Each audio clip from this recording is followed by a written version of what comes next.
Hey, it's Greg Otten here with MaritimeGardening.com, and I wanted to speak to a question that I had from a viewer just the other day. Sorry, the flies are kind of bad right now. It kind of stuck with me because it was a great example of a point I keep hammering on. This is a person that moved from Zone 5 to Zone 6. At least I think it's Zone 6. If you're not familiar with the areas in Canada where I live, this person moved from Ontario, which is generally speaking Zone 5, to PEI, which is pretty close to where I live. I could drive to this person's house probably in about 4 or 5 hours, give or take, depending on how much respect you have for speed limits and so forth. Whereas Ontario is about a 20+ hour drive for me, just to give you a sense of distance. So they moved from a place with very cold winters to a place with milder winters. And they're finding that it's not as warm there this time of year, that the May is nowhere near as warm. And I can tell you, my wife's mother lives in Toronto, I live in Nova Scotia. It was 30 degrees Celsius in Toronto today, something close to that. Whereas here in Nova Scotia, it was like 14 or 15 or something like that, or 13. It's a low of 10 degrees Celsius tonight. So this person was saying, oh my God, my strawberries haven't even poked out of the ground yet. And my grapes, there's no signs of life on the vines whatsoever. And so I just wanted to show you, my strawberries, they're really behind. They should be further along. So for me, my strawberries are a bit small. I showed that in the video the other day when I did the perennial update. Most of my strawberries are only about 3 inches high right now. They're really coming in slowly. But I didn't show my grapes. So geez, the flies are insane tonight. Anyway, I thought, normally I have I soak myself in bug repellent before doing these videos, but I didn't do that tonight because I just ran there to do a quick 5-minute video. Anyway, I thought I'd just show you my grapevine over here to give you a sense of where that is. Now, another point I wanted to make is that you have to be aware, and I'm not saying this person did this thing, but you have to be careful when you buy grapes at a local garden center, especially if it's like a hardware store or just some place that doesn't specialize in that. Because when I set this garden up initially, I bought a couple grapes. You could buy a flower pot with grapes in it, maybe 20 bucks, something like that, $15–20. You better be sure what you're buying, because I bought these grapes and I stuck them in the ground. So I bought two sets of them. So that was somewhere between $30 and $40. Not a lot of money, but depending on your income and so on, that could be a lot of money. And they didn't come back the next year. And I thought, oh, what's wrong with my soil? Is it too acid? What's this? What did I do wrong? I didn't do anything wrong. When I looked at the little label on I didn't throw the containers away. I saved them for later use.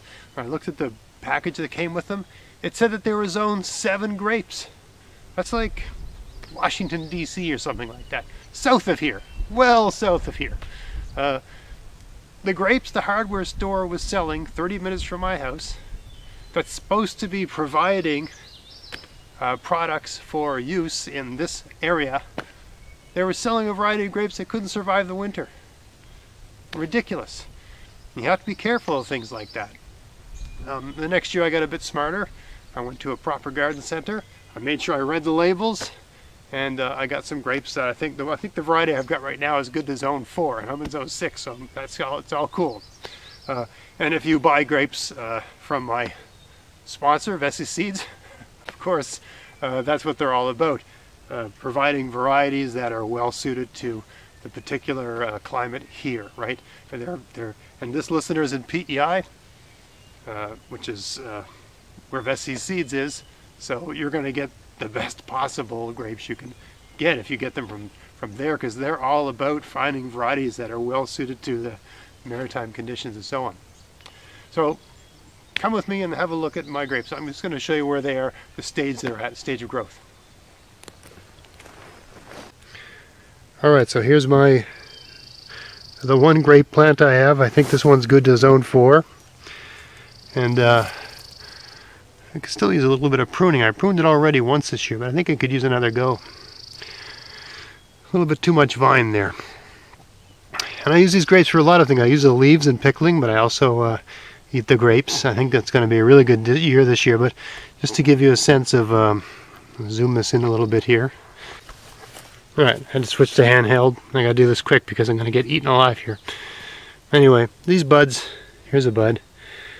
They're about 1/2 inch long. My finger's about 1/2 inch wide. They're about 1/2 inch long.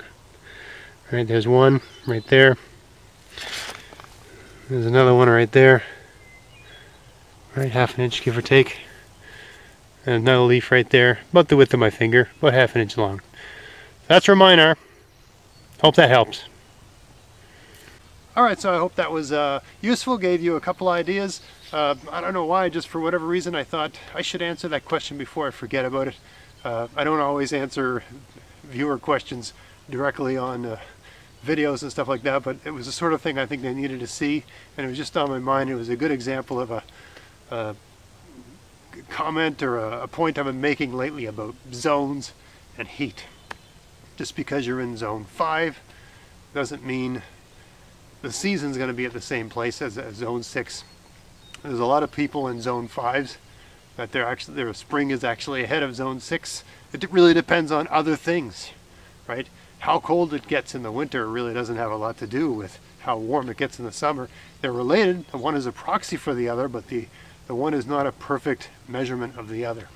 And that was a perfect example. If you've got some sort of ocean effect or lake effect or whatever, there's all kinds of different climatic conditions that can modify those effects. So I hope that was helpful. I hope that gave you some ideas, and thanks for watching, and until next time, get out there, get at it, try not to get eaten alive by flies, and have fun in your garden. Thanks for watching.